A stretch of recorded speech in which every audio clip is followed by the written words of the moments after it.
Hello and welcome, ladies and gentlemen, here to second episode of Weekly Catch-Up News on Julius News channel. And obviously, let's talk about the major talking points so far this week. So, first story of the week, that I've been following is the G7 summit. And in my opinion, waste of time, really. The G7 summit is a political summit, in case some of you were wondering, between usually the top 7 GDP countries in the world.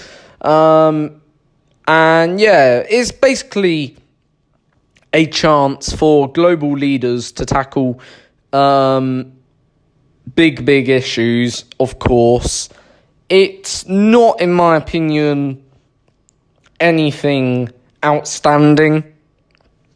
What is achieved through the G7, I've never seen it to be outstanding, the achievements of the G7. And I don't think really anyone does. It's just really a sideshow from reality, in my opinion. It's pointless. If I was a world leader, I would actually probably not attend. That's how pointless it really is. Luckily, I'm not a world leader, if you know what I mean. But honestly, I think it's probably one of the most pointless, political establishments and meetings that could probably take place in human history. But anyway, that's enough of G7 summit. Also, by the way, it's Boris Johnson's first summit with leaders like Trump, Putin, and the president of China, of course. I'm not too sure of his name, but oh well, I'm pretty sure he won't be too much offended by it. But as I say, that's the big political news really for this weekend. Let's move now swiftly on to a interesting story that I've read this week about a Julie Maxwell has died, age 36. Really do feel sorry for her and her family, of course. She obviously played in the Northern Ireland comedy Soft Border Patrol, which was a good TV show. I used to watch it, or series anyway. Really good comedy. And yeah, obviously my thoughts are with her family and with any of her, obviously, friends, family, or anyone that knew her in regards to that, because obviously to lose anyone at such a young age, 36 is not really any age to die. So yeah, my thoughts are with obviously Julie Maxwell and her family at this moment in time, and obviously I hope obviously that she and her family will get over this tragic grief as soon as possible, but also reflect and take time to reflect on her very valuable life and really what obviously, talent she brought and had obviously as well. So yeah, I hope she and obviously, as I say, my thoughts and prayers are with obviously her family and friends at this time. Next, I want to come on to, obviously, the airport strikes. And obviously, airport strikes on a bank holiday, really?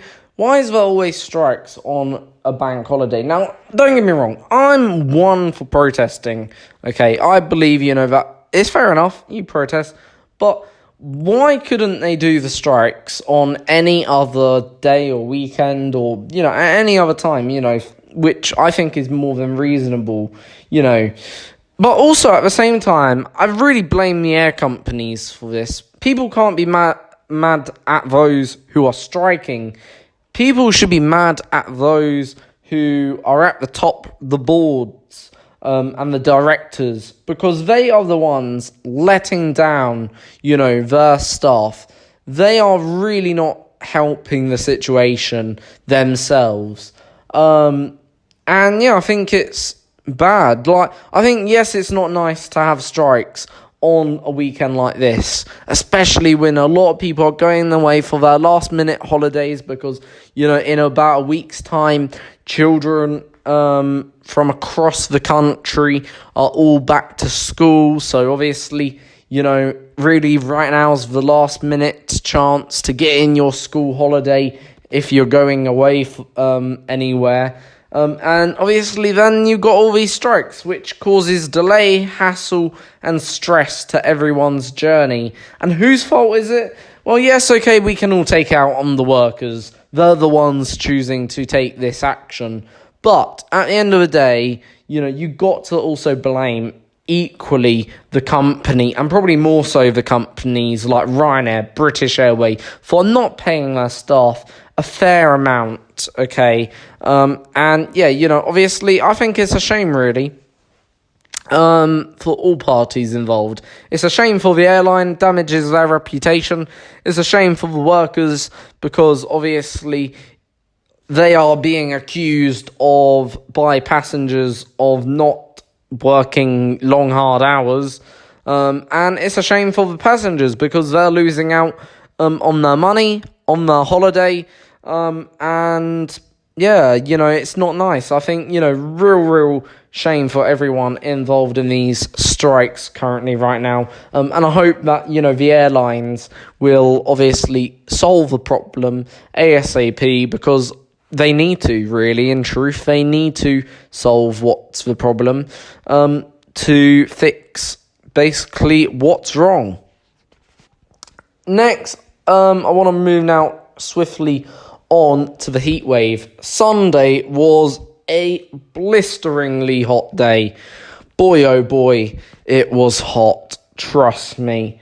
Not as hot, maybe, as some said was the hottest day. I think back in June, if I'm correct. But it was still pretty hot, as hot goes. 33 Celsius it hit on Sunday, which is pretty hot, as it would happen. So yeah, obviously a very, very hot weather, of course. But it was nice at the same time. I had a nice day out, I did, with my mother, which was something really rare, of course, or something quite rare anyway. So yeah, I had a nice day out in West Norwood, myself, so yeah, it was a pretty nice day as well. Hot, as I said. Watched the evening football, Tottenham versus Newcastle. Newcastle won. Congratulations to any Newcastle fans. By the way, 1-0. What a victory for Newcastle. That'll be certainly historic. And yeah, it was a hot day for everyone, I think, indeed. And it's not getting also any cooler. Today's been pretty warm as well. Not as hot as yesterday, you can easily tell, that. But, really, really hot overall, and yeah.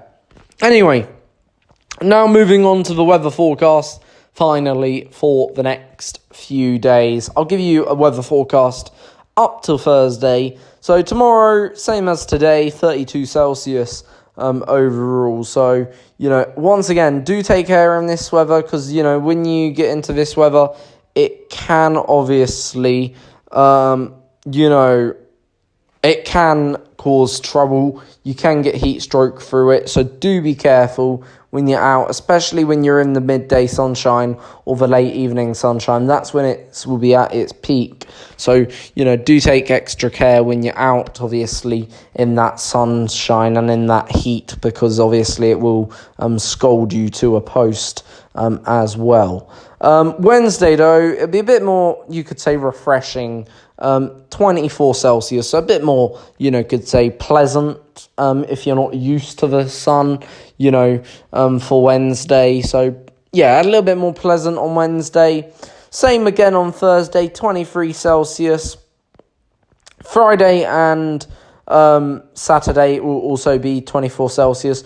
Do bear in mind, though, obviously the weather can change day on day, so do not take this to be 100% accurate weather forecast. However, that's the weather forecast for now.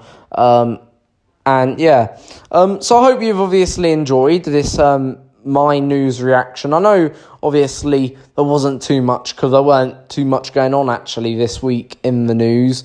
Overall, just apart from the strikes, the G7 summit, obviously that lady, as I mentioned, Julie, who died, of course, and yeah, so not too much going on in the news, which is sometimes nice to see, actually.